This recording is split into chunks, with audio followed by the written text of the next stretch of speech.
အားလုံးပဲမင်္ဂလာပါကျွန်တော်နာမည်က Lawrence ဖြစ်ပါတယ်ကျွန်တော်ရဲ့ပထမဆုံး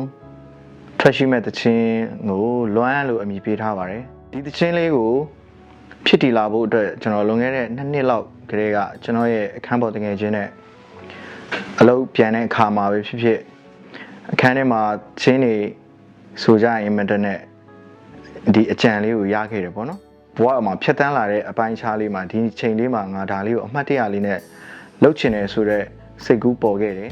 စိတ်ထဲကနေပြီးတော့ကျွန်တော်ဖြစ်ချင်နေတဲ့အရာလေးတွေပေါ့နော်ကျွန်တော်မိသားစုကိုလွမ်းတယ်ကျွန်တော်သမီးတွေကိုလွမ်းတယ်ဆိုတဲ့အကြောင်းလေးကိုတချင်းဆိုမယ်အဲ့ဒီအတွက်ဘယ်သူရေးပေးနိုင်မလဲဆိုပြီးတော့ကျွန်တော်လိုက်ပြီးတော့စုံစမ်းရှာဖွေလိုက်တော့တေးဆရာကိုခွန်မင်းနဲ့ကျွန်တော်ချိတ်ဆက်မိတယ်လူချင်းတဲ့ဟာလေးတွေကိုခွန်မင်းကိုပေးလိုက်တယ်ပေါ့နော် script လေးရေးပြီးတော့အဲ့မှာသူကနေသူ့ရဲ့အနုပညာ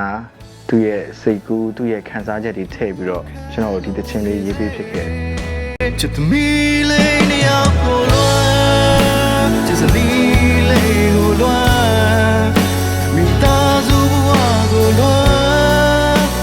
ထိတ်ချုံမရအောင်လွမ်းရာရာအားလုံးကိုလွမ်းမတ်ချလာ10ရက်နေ့မှာ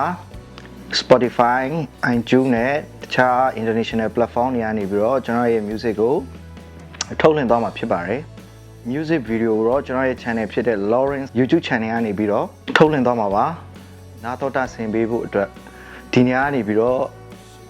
အထူးတောင်းဆိုလိုပါတယ်။ဒီထဲမှာပါတဲ့သချင်းစာသားလေးတွေကျွန်တော်ရဲ့ခံစားမှုတွေဖြတ်သန်းရတဲ့ဒီဘဝလေးတွေကိုတိုက်ဆိုင်လို့ပဲဖြစ်ဖြစ်ခံစားချက်ချင်းတူလို့ပဲဖြစ်ဖြစ်ကြိုက်နှစ်တတ်မယ်ဆိုရင်လည်းနာတတဆင်ပေးဖို့ဒီနေရာကနေပြီးတော့အထူးပန်ကြားလိုပါတယ်အားလုံးကျေးဇူးတင်ပါတယ်